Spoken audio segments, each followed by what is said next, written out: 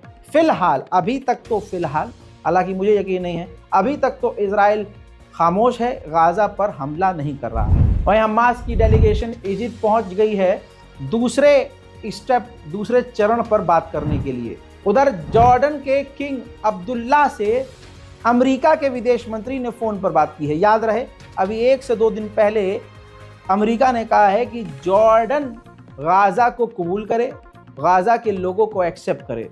हो सकता है दोस्तों अब जॉर्डन के किंग को हूल दी जाए, लॉलीपॉप दी जाए और उनको तैयार कर लिया जाए कि गाजा के लोगों को आप रखो, हम गाजा बनाएंगे। उधर मेरे दोस्तों सऊदी अरब और इजराइल के नॉर्मलाइजेशन की भी अटकलें तेज हो गई हैं।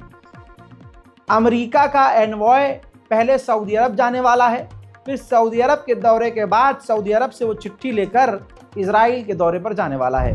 इजराइल के मिलिट्री कॉरेस्पॉन्डेंट ने ऑन कैमरा ये कहा है कि नेतजारिम कॉरिडोर से जो इजरायली सैनिक हटे हैं, वहाँ से भागे हैं, निकले हैं, वो रोते हुए निकले हैं, क्योंकि उनको ऐसा लग रहा है कि हम हार गए। 1 साल से जो उन्होंने मेहनत करी सब खाक हो गया। वहीं इजराइल के हरामीपने में कोई ब्रेक नहीं है। फिलिस्तीन के जनीन के इलाके में रेड के दौरान इजरायली सेना ने कुरान पाक भी जलाई और फिलिस्तीन का झंडा भी। फिलहाल के इस मिडिल ईस्ट स्पेशल रिपोर्ट में इतना ही। रिपोर्ट को शेयर कीजिए, दुआओं में याद रखिए। जय हिंद।